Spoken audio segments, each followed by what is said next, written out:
I'd like to give a masterclass on how to reduce the number of your followers. Okay? So, it is not common to speak to the worldly affairs, let alone geopolitical situation in the world. It somehow absent by large in the modern spiritual discourse. Reasons for that perhaps explainable, but there are very few teachers, speakers, leaders of spiritual communities who actually speak to the reality of the situation. And even when they do, even when we do, of course, very often we follow our biases. Maybe this is why some teachers prefer not to touch the subject of what's happening in the world, simply because it's not that important. Because the main emphasis should go on to the matters of the spirit. So why divert our attention to what is happening down in the valley of life if we should really aim at the summit, having that elevated POV, sometimes so elevated, the valley vanished out of view altogether, covered by clouds. It's very safe. Heavenly manna, very nice, cool, refreshing climate. Easy to forget that down in the valley, there's a lot of suffering. There's a lot of conflict. There's a lot of struggle, a lot of injustice. So, how do we reconcile this?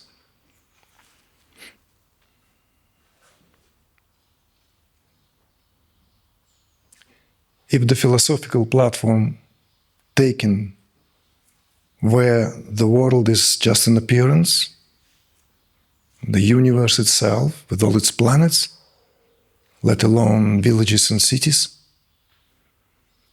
and countries and tribes, is but an appearance in awareness. And it doesn't have existence of its own. It doesn't have existence full stop. Because the readings of the famous lines have never been fully reconciled. The world is unreal, only Brahman is real, Brahman is the world. It's opened to your interpretation, and so it was, opened to a variety of interpretations, to such degree that the world is a mirage. Maya is spoken of as mirage. Illusion. This is an illusion. All this is an illusion. Everything that we perceive through the senses is an illusion. Fine. If this is the perspective, then it is justified. If this is the take, it is justified. If we live by that, it is justified. But if we somehow gravitate towards perspectives that are life-affirming rather than life-denying, life-affirming rather than life-denying,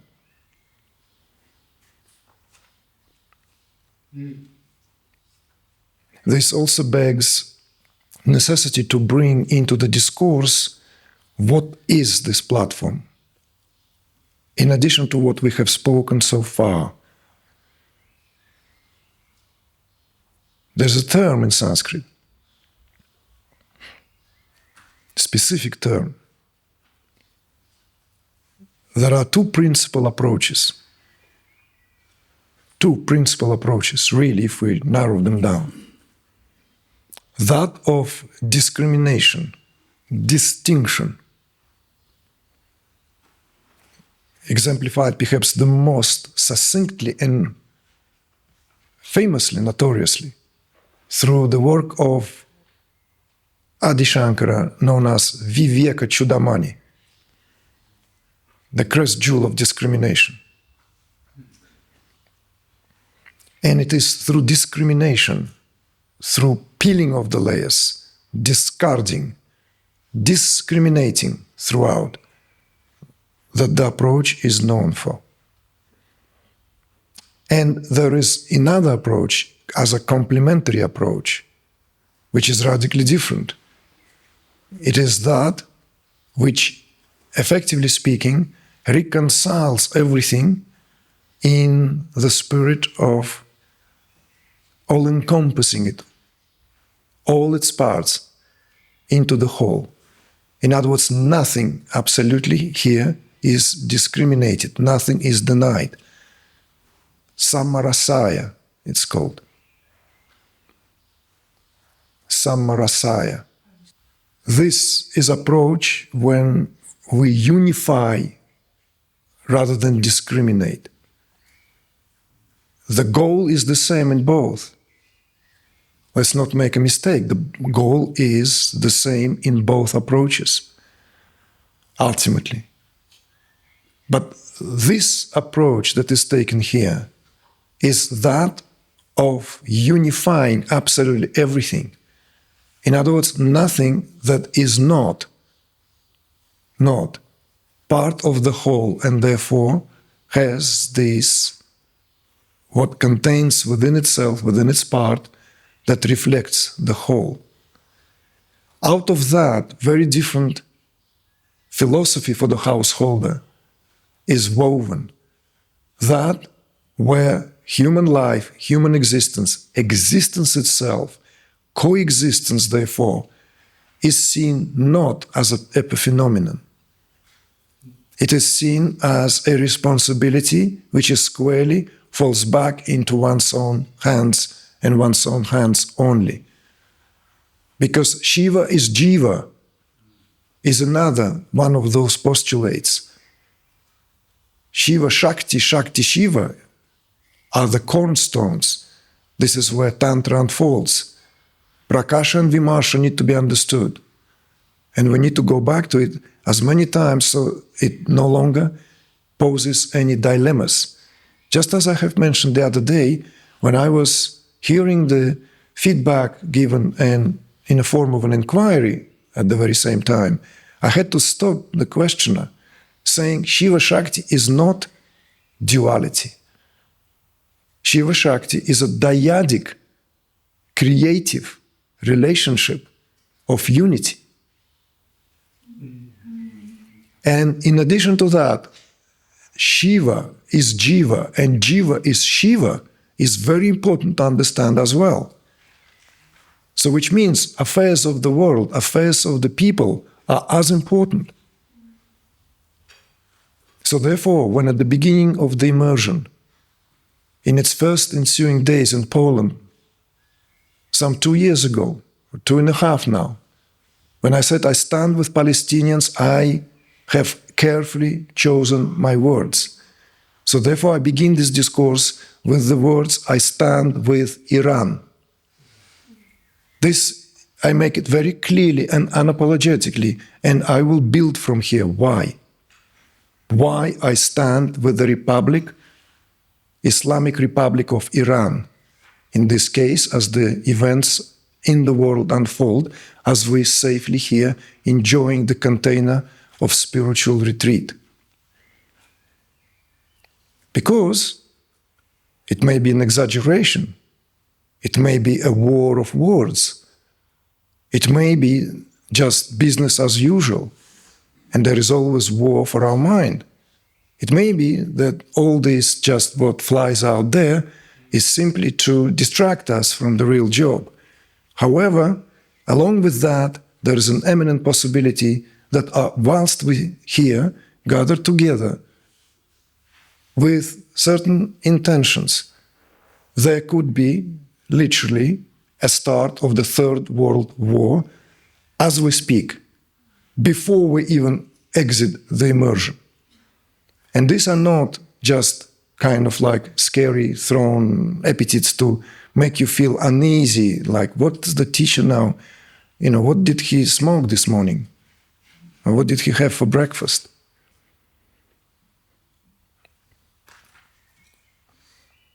So let's maybe take a notch, slow down, and look into this attentively so it becomes clear why this is a masterclass on how to have your followers, have your following, I meant. Because this kind of stance do not always win you friends and supporters. It will most likely create a lot of dissonance among those who otherwise have been very willing to partake in one's message. But as soon as you say something which is deeply personally and in alignment with one's integrity, you would have to pay price. Are you ready to pay that price? Or you would rather carve your integrity, bend it, fold it many times so it fits somewhere where you can shovel it down, not to see it. That is up to you. Yes, we can all be perplexed, deluded, and somehow mistaken. Let us therefore look into this from the perspective of how this, let's say, transpired in those times and throughout those epics that still considered to be very relevant in our time, because they speak to the reality of universal state of affairs and how that universal state of affairs also correlates to the human condition. So I would like to bring examples, therefore, from the Mahabharata. This example is with regard to taking stands, taking sides, because it's very, very inconsistent with the discourse on non-duality to take any side. How can side be taken if all this is oneness? How can any side be taken? Isn't that all somehow solved and resolved at the level of the absolute? Who are we to know? Who are we to take any sides? And yet, if any of you remember, and if you haven't read this, if you haven't really delved into this, I welcome you to look into this attentively. At the time when the situation was became unavoidable, and the clan of Pandavas and the clan of Kauravas, who grew up together as kids, playing and studying and having the same parents, even if Pandavas were given in custody of the blind king Dhritarashtra by his brother, who had retreated in the mountains to perform heavy penance for stumbling into the lovemaking of Shiva with his sport partner.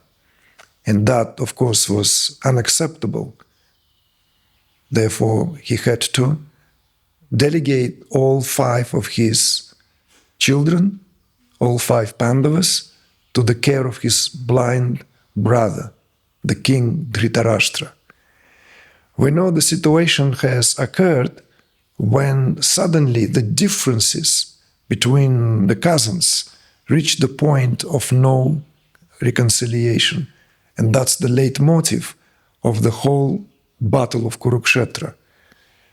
As we've been hinted many times over, Kauravas will represent the forces of darkness, the forces of wickedness, one way or another. And Pandavas will represent the forces of light, the forces of Dharma, the forces of justice. To confirm that, one of the Pandavas, Yudhishthira, was the son of Dharma. himself. He was the son of Dharma. This is very important because it will become apparent why we bring this example of Yudhishthira here. The elder of the brothers, other than Karna, as you know, the firstborn conceived by Kunti through the secret mantras that were given to her when she practiced her sadhana, because she could not conceive children with her husband, right? Now,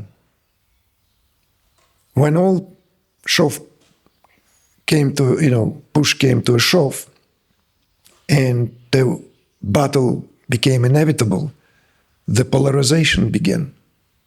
The forces began to get polarized. And people, all people involved, and all who have been at the time in the vicinity, had to take sides.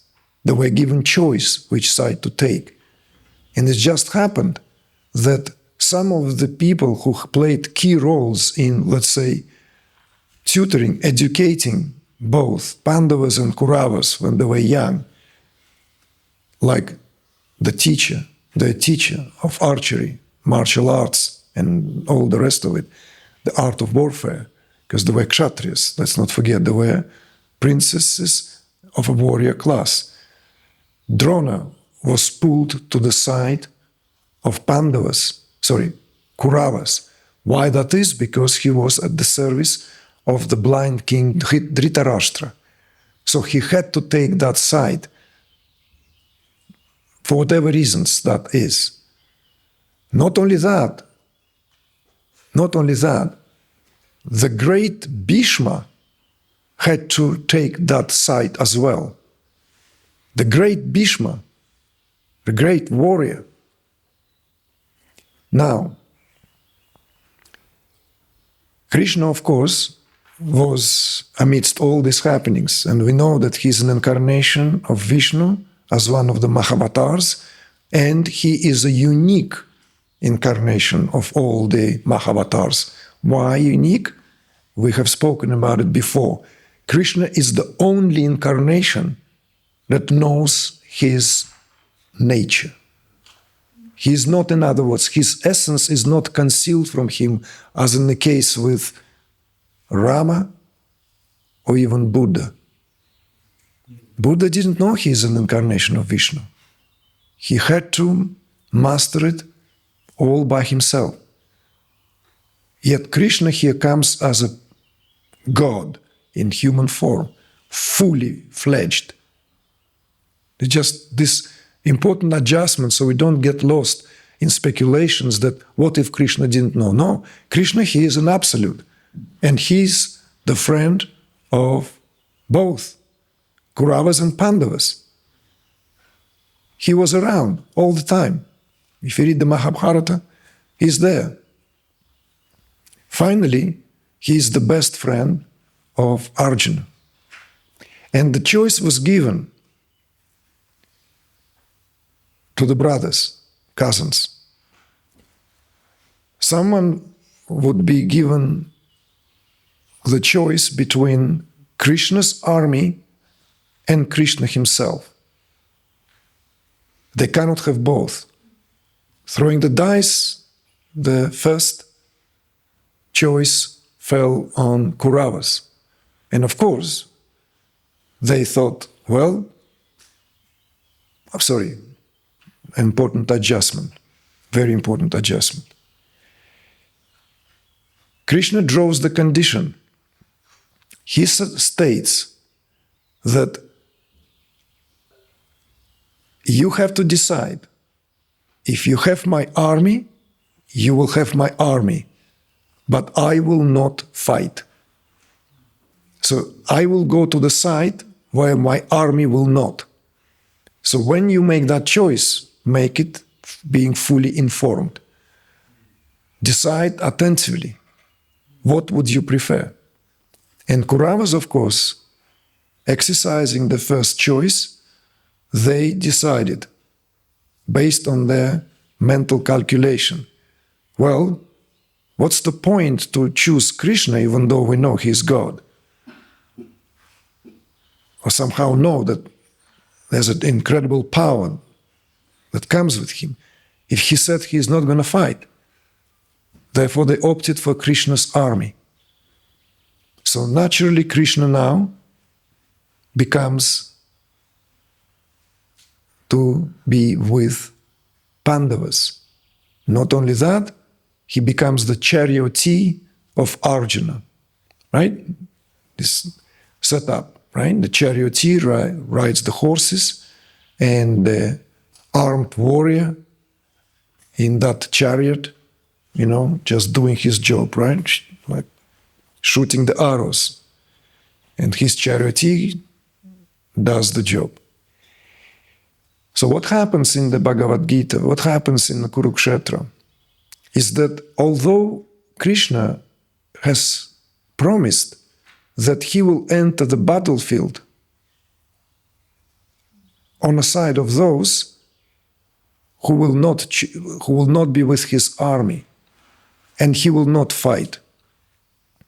And yet, there came a crucial moment in the battle, a very important breaking point, when both sides were suffering tremendous losses already, and Pandavas seemed to began to lose the hope of gaining any victory, because too many mighty warriors were fighting on the side of Kauravas, including the eldest brother of them all, Karna, the son of the sun god, the son of Aditya, the first conceived by Kunti. He was fighting on the side of the Kauravas because he was last to enter the palace as a grown-up man, and even though Kunti recognized him, she couldn't say a word. She zipped it and swallowed that. And after some exchanges between Karna and Arjuna, who had no idea that they're brothers, neither Karna knew that they're brothers, there was some disagreement. He naturally joined the clan of Kauravas. And Bhishma and Drona were fighting on the side of great warriors of the time. So seeing there's no way to win, they gathered, washing off the blood,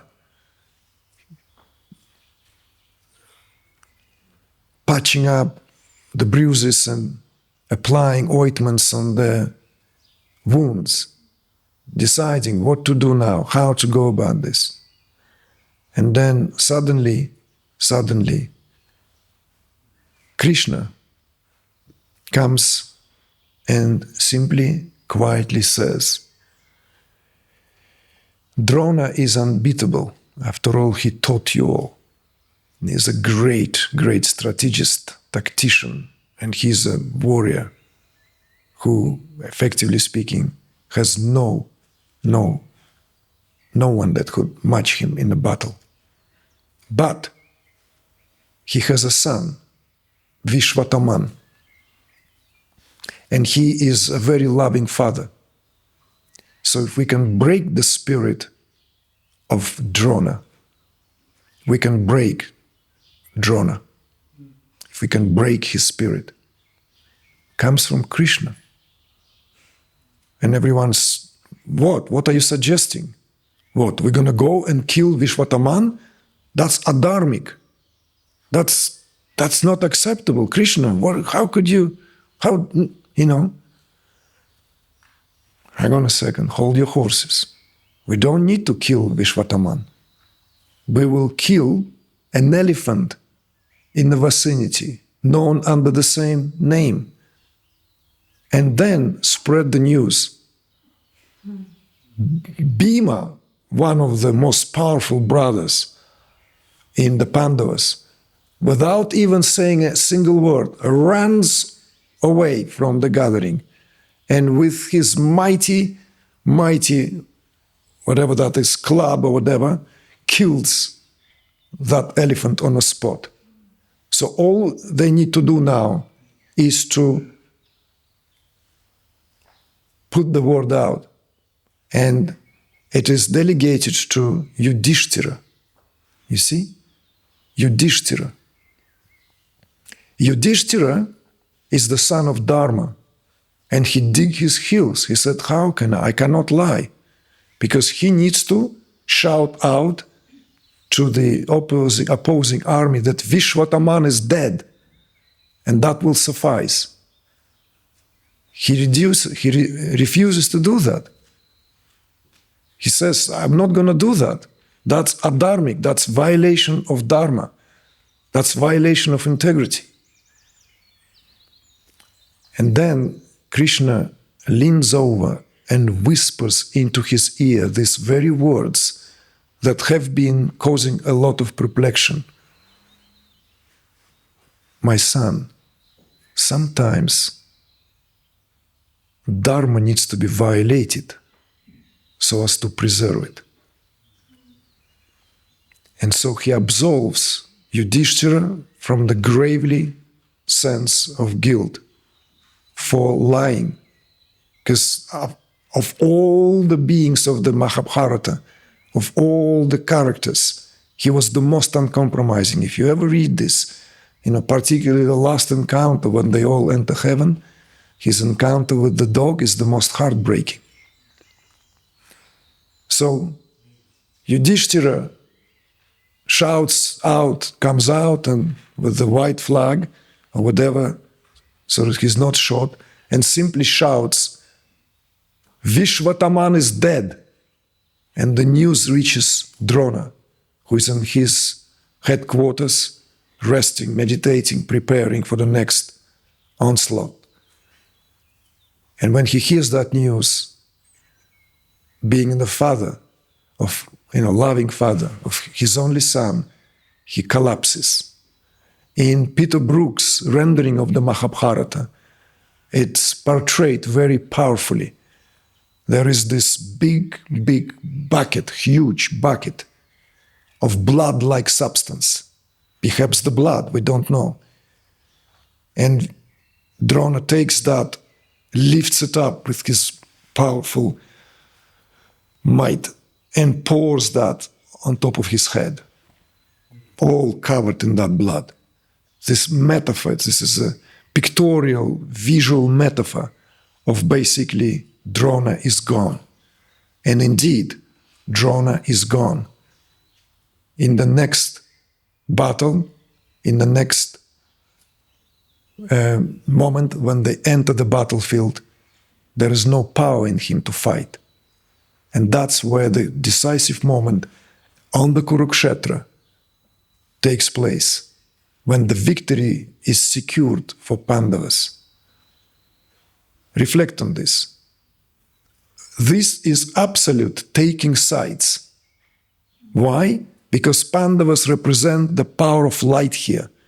Even though, if you look at it at the face value, both are warriors, both come from the same family, they're cousins, they're fighting. Why are they fighting? Well, who cares? They're fighting. They're fighting for something now. But what they're fighting for is by far, of course, more important. We know the three-dimensional approaches to interpret all the sacred scriptures is intact here. We know that this is the leitmotif of what happens at the level of our own evolution, at the level of our own struggle, at the level of our own internal battle. The Kurukshetra is the field of Dharma within. There is a Kurukshetra out there as a physical space, and the Kurukshetra is here, is the human body, arena. In the Kali Yuga, the forces of light and darkness have nowhere to collide. They are pushed to the epicenter of creation. What is epicenter of creation? Vedically speaking, it is that Purusha, the human being, what we have alluded to yesterday. If in the epochs, other epochs, every realm holds its inhabitants in place. And as it begins to get more and more condensed in terms of the situation, when it becomes out of necessity to balance the act, these forces begin to get closer and closer in terms of where they would face off each other. And just happened in our day and age, in Kali Yuga, it is at the epicenter of it all. In other words, in the human body, in the human being, where these forces of light and darkness will face off each other out of necessity, because they are pushed out of their respective realms. That's what the disturbance in terms of the Manvantara represents, the cyclical measure of time. In the Golden Age, everything belongs to their own respective realms. The demons live in their own realm, angels live in their own realm, godlike beings in their own realm, human beings in their own realm. Everyone inhabits their own realm. And this realm do not need interacting. This realm is intact, in perfect balance. And when the so-called loss of Dharma begins to take place, then there becomes and sets off the possibility for this realm begin to collide. And first, like let's say, in the first loss, which is here represented by the loss of Dharma to 25%, then this is shifted towards this belonging to different realms is now choosing to face each other, but still within the respective, let's say, anointed places, leaving out those who do not belong to that drama, until it is pushed utterly and entirely out of proportion. And the only place to face off becomes where, now you can conclude this by yourselves, where that balance is always maintained. So in other words, the ultimate battle always at the level of the human being, because that's the only place where the Dharma can get restored. It cannot get restored for the cosmos somewhere outside of human being. This is the Vedic perspective. This is the anthropomorphic perspective, which you can find allusions in many other cultures, in many other traditions. You can find that in Judaism, Adam Kadmon. You can find that in many other traditions, in the alchemical traditions that the Sufi work with.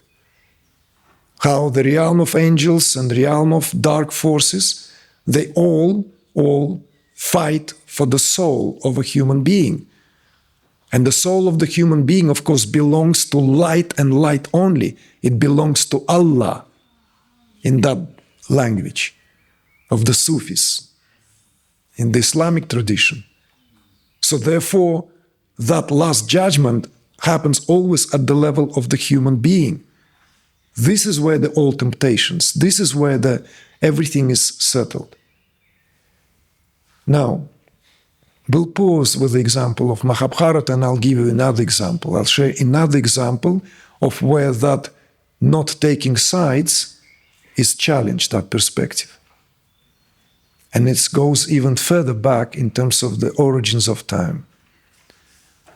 Some of you who were in the States may remember how beautifully it was narrated by Dr. Suhas. No? This original myth of churning the ocean, right? The Shirsagar, the ocean of milk, right? The ocean of creation by devas and asuras, right? And holding the huge serpent Shesha, one party at the head, another at the tail, and wiping that churning that ocean so as to extract the nectar of immortality, amritam. But what happens from behind the scenes? Vishnu, who was called to oversee this affair, and so everything goes fairly. So he's the arbiter. He is the one who oversees this whole ordeal. He basically already promises from behind the scenes that nectar should go to devas. Why? Obviously, even though he is worshipped equally by asuras, the beings of darkness, the so-called demons, also worship Vishnu. Why are they not worthy of being treated equally? And yet, Vishnu promises to devas that they shall receive nectar no matter what. Why? Because that's what will sustain evolution, and that's his chief purpose. Vishnu as the power, one of the main powers here that later was transformed into the Hindu Trinity. We're talking about the Puranic myths. This is before Hinduism. So we don't mix apples and pears here. This is not Hinduism today. These are, let's say, the foundational, the really the ground from where the Hinduism as a particular religion today rises from or rooted in. So Vishnu as the aspect responsible for preservation must act in such a way that even though something seemingly supposed to be done in the manner of fairness, he already tilts towards devas, you see? So that they're the ones who drink the nectar of immortality. And of course, like this is why I brought, because Dr. Suhas beautifully gave that, right? How one of the demons sensed the trickstery, and when the nectar of immortality was extracted, right, and it ended up in the hands of devas, and devas got in line to receive this, so that each drop goes to no waste. He squeezed himself by disguising himself as one of the devas. Remember? Mm-hmm. And it was Vishnu, who has obviously noticed that and made sure that he will not allow that demon to take a single drop. Okay? So that at the time when he was about to drink, he tripped the guy, and all the nectar fell down on earth. And the places where that nectar fell down, of course, according to different interpretations, turned into holy sites, turned into the places of worship, turned into the places of where, let's say, this, what it represents here, somehow, even at the level of manifested reality. So, why are we giving these examples from the scriptures? Is that we will always be pulled, all of us, into situations when certain stand would need to be taken. Certain stand would need to be taken against all odds. Even if we don't want to come up with that stand publicly, somehow that stand would be taken internally. And this is the time we live in right now, is no exception. So, as, for example, now, leaping from this purely esoteric, let's say, side of the discussion with the examples of the scriptures into the thick of the today's affairs in the world, what we have seen is how the Islamic Republic of Iran has been isolated many years ago. I remember it because it takes me all the way to my childhood, in my early teen years, when that revolution, Islamic revolution, took place, and Ayatollah Khamenei have taken Iran to declare it to what Iran is known today. What followed, of course, that Iran was isolated utterly and entirely from the rest of the world, from the entire economic system, from centralized banking system, and suffered sanctions worse than Cuba. Are you aware what sanctions were imposed on Cuba? Anyone aware of the sanctions imposed on Cuba? Right? So that basically to create the possibility so that Cuba can collapse or explode from within against what was called as dictatorship of Fidel Castro. Except, of course, supplying Kennedy there and then with 2,000 of the most excellent Cohiba 1996 January vintage designed as an ambassadorial line. Just like a little footnote. Cigars. Yes, we're talking about cigars, of course, darling. It's Cohibas, the kings of the cigars. Nothing could be imported or nothing could be imported from Cuba, from the States. Nothing. And all the nearby countries obviously had to follow the suit. All the economic infrastructure of the country meant to be toppled down, right? Whilst, of course, president would have secured in the climatized cabinet to preserve in perfect condition anytime there is a break long enough to enjoy that big, right?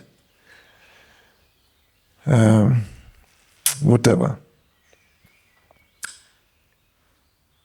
So, if you know about the sanctions on Cuba, then to give it as a contrast, an example, comparative example, Iran have suffered even worse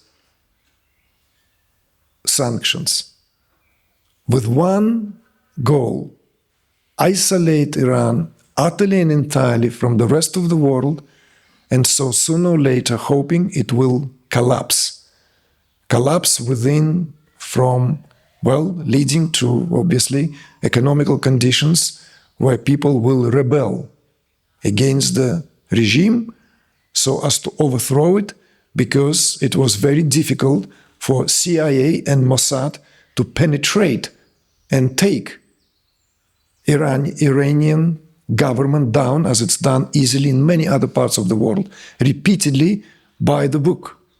It's a book. How to take down governments. More difficult, of course, governments that cannot be taken, they will be taken by military force. So if you cannot take Saddam like Gaddafi was taken, it's the only countries that did not belong to the centralized banking system.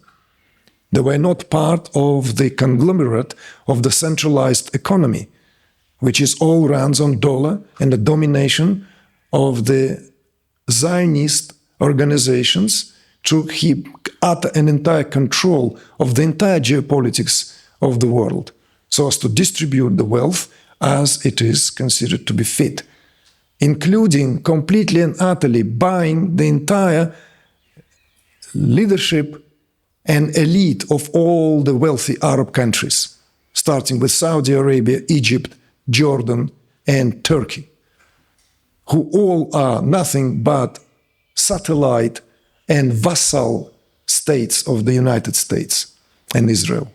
They all bought, they all have been in their pockets. And even though they swim in gold, they take bath in gold, literally speaking, they still make money of the businesses that make purportedly their brothers in Gaza suffer inhumane life conditions and inhumane death. I don't know what has more integrity here. But it is the fact, it is no longer a secret, that people like King Abdullah have completely sold his soul whilst he does lip service at the United Nations that all these actions should stop and the humanitarian support should be allowed into Gaza. And while Egypt does the same, they all making billions out of what it allows them to be collaborators of the Zionist state that Israel is, without any questions. So what we're facing right now is a historical change, the break, utter and entire break from the past, which happening literally now. Not now like yesterday, or not now as tomorrow. Literally, it's happening now. Iran retaliated towards the terrorist attack of Israel that Israel carried deep inside Iran. Not just by striking so-called military facilities where nuclear programs were carried out, but actually killing the entire surrounding of the current leader of Iran, including 14 eminent scientists in their cars, in their apartments, in some cases together with their families. If this is not a terrorist act, what is? When a few years ago, Islamic terrorists created a series of deadly attacks in Paris, the whole world condemned these Islamic organizations as being terrorist acts, unprovoked and utterly unacceptable. The voice of the international community was unapologetically coherent. Yet what do we hear in the United Nations Emergency Assembly just now? The first thing in response to the attack that Israel carried on Iran, which was unprovoked, it was simply Mossad carried out together with the help of CIA, and the first, those who were doing the lip service, leaders of each so-called civilized countries of Europe where we're sitting right now, were saying in one voice that Israel has the right for self-defense, and pointing a finger at Iran, don't you dare to retaliate because this will lead to the escalation of the conflict in the area. This is very interesting. Not a word of condemnation from a single European country for a terrorist attacks. People who died in their cars and in their beds were not military officers. They were scientists. 3 of them were Russian citizens. French, Chinese, other nations, all trained around the world, and for whatever economical reasons or perhaps even greater than the economical reasons of their own convictions, they were working there, helping Iran to gain access to the nuclear power. Nuclear power is not just an atomic bomb one can hold in the hand and give it to Hamas or Hezbollah. Nuclear power is also power that is used in every country today for what? For creating electricity. In France and Russia, it's a staple thing. Atomic stations. Now, what's interesting in all this is that nobody predicted that Iran would come with this response. No one predicted. Israel itself was very surprised at the level of utter and entire, unequivocal response that followed from Iran. And that in itself shows a very interesting moment, a breaking point. Of course, this leads, if this was a terrorist attack that was swallowed by Iran, knowing that it cannot do anything because the power it will confront is by far larger than Iran can deal with. But that's not the situation. How many of you are aware that Iran joined BRICS? Yeah? So, in other words, Iran has very powerful allies, economic and military allies, in China, India, Russia, some of the Latin American countries like Brazil, many African countries, and the list goes on. So in other words, Iran is no longer an isolated pariah state that one can deal with at any level with any kind of level of disregard for any rules of engagement, it's no longer the case. So the retaliation that Iran carries out against Israel is a message that something fundamentally changing at the level of distribution of power.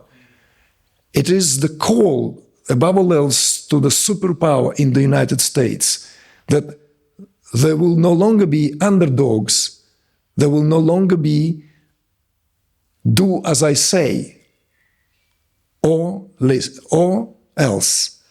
Do as I say, or else you'll be extinguished. We will come with bombs, and the scenario spoken by likes of Jeffrey Sachs is very much like with Iraq. With Iraq, however, some attempts were made to give the consensus of the public. They build the narrative. We came to a point, it is no longer needed. We are considered to be all stupid fools. We don't even need to be convinced that Iraq at the time needed to be bombed on the grounds of developing chemical weapon, which there was none. It was fabricated documents which were admitted years after by how many people? Many people. How many people died in Iraq? These facts are available online.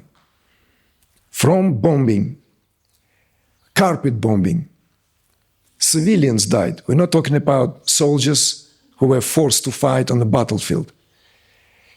This is not going to happen in Iran.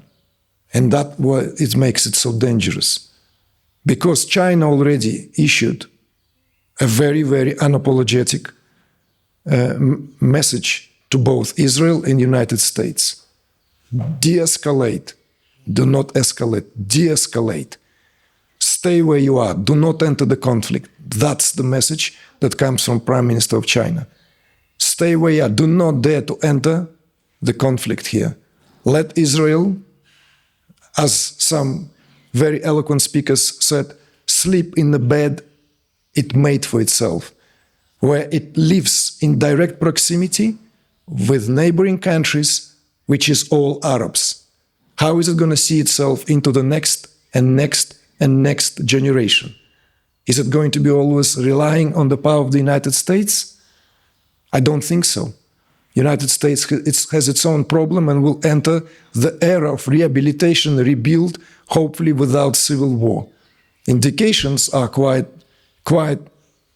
against it, that it's not going to be an easy transition. And as all empires that lose, they fall, they are faced with the doldrum that is created in the empire. In the meantime, you are too busy to police the world. Why? Because there was not enough time to look into its own issues, problems that are looming there. So nothing changed over the time. Nothing. Why is it different when it was in the Roman Empire collapsing? Why was it different when the Spanish Empire was collapsing? It's not different. England was the biggest empire in the world. It's now reduced into an insignificant island which forgot what it actually, not forgot, doesn't no longer know what it means to be British. And I'm not speaking on behalf of British people, even though I hold British passport and married to a British woman. British people themselves saying that, no clue what I'm supposed to be. Because I've been brought up on King Arthur and the royalty and the monarchy and this and that, and I'm supposed to be proud of that. And everyone should speak English language, and, I can go everywhere and feel at home. A bit exaggerating, don't take it personally.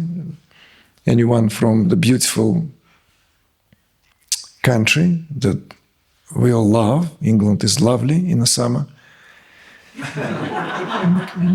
But the message of this, of course, is why I say I stand with Iran. At this very moment in time, I stand with Iran because it takes courage to face what, effectively speaking, everyone is afraid to face. And some countries are pushed literally from behind the scene dramas to represent the changes. And these changes would have to be brought into the world somehow. So this, let's say,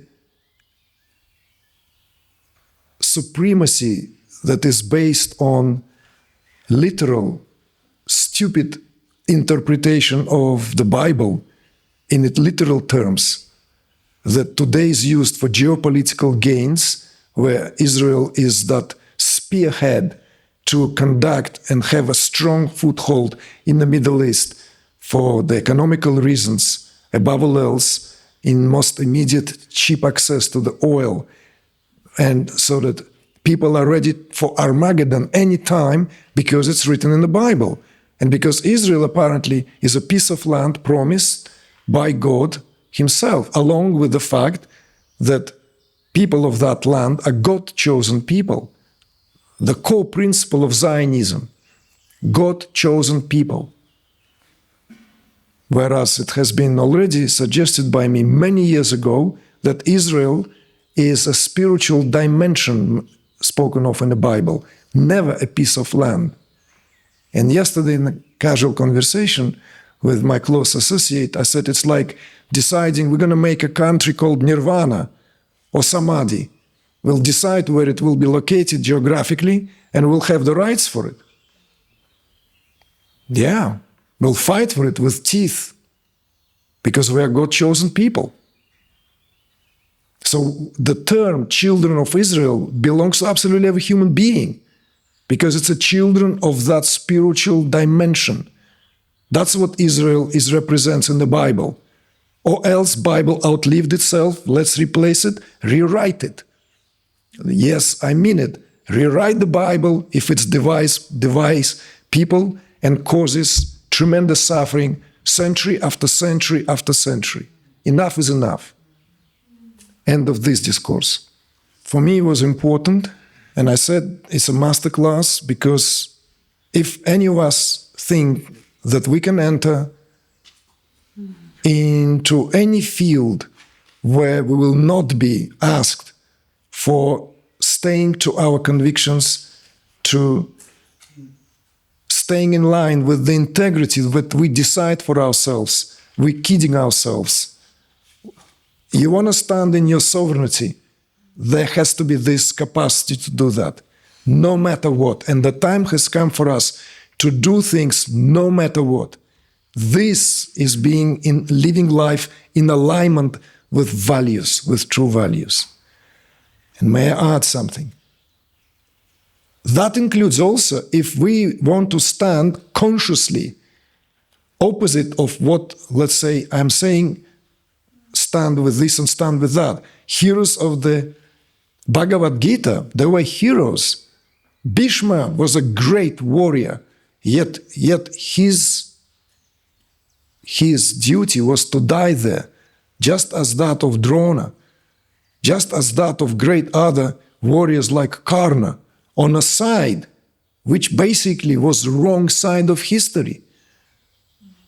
When you read the passages of how Karna died, you cannot help to cry, because they also tricked Karna as well, unbeatable. Krishna says the only way to beat Karna is to when there is no power of the sun. As long as there is a sun, but the laws of engagement in the past were such, you cannot fight at night.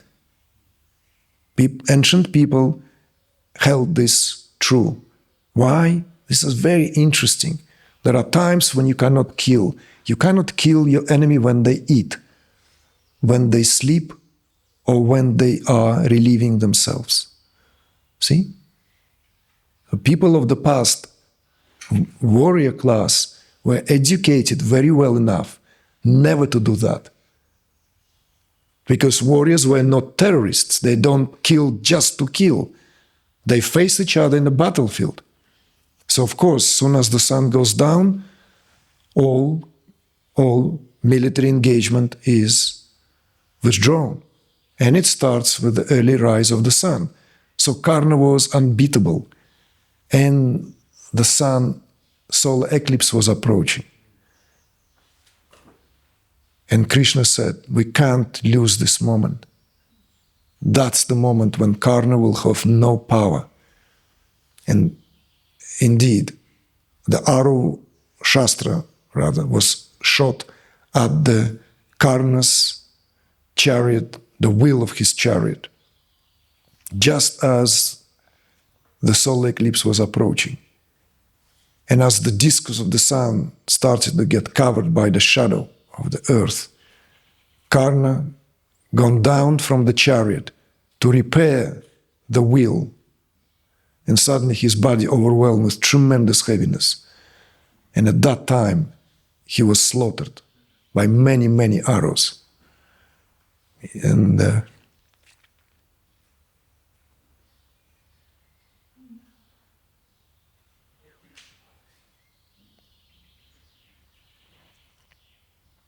the pain it caused Kunti, the mother of Pandavas, that she had to carry without being able to share with anyone. It's also like what every mother experiences when her offspring, daughter, son, is taken before time. So therefore, enough is enough.